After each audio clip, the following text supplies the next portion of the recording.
Welcome to my YouTube channel. Base sa panayam ng Department of Budget Management.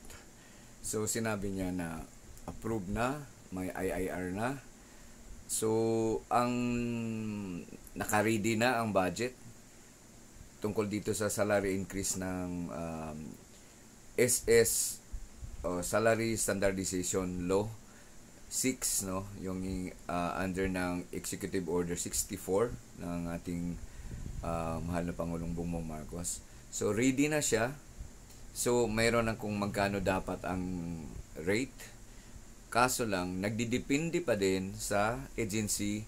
Kunyari kami teachers, nakadepende pa din sa, sabi niya, nakakadepende kung gaano kabilis i-compute ng DepEd yung actual na increase sa bawat trans na ready na, dapat ibibigay na nitong August, kasama na yung mid-year bonus. So ibigay na din yung siyempre nag-increase na so ang mid-year bonus good for 1 month, no? So yung 1 month na yan nakakuha na yung mid-year bonus nakukuha na natin noong May, pero may adjustment yan doon sa increase na dapat ibibigay na din.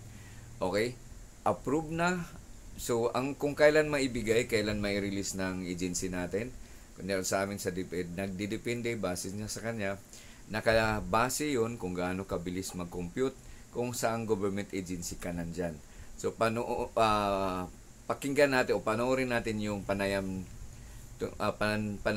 tungkol dito kay Department of Budget Management Secretary Pangandaman, ano. So pakinggan natin.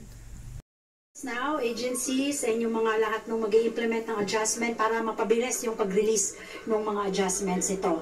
Retroactive from January, kasama din po ang mid-year bonus.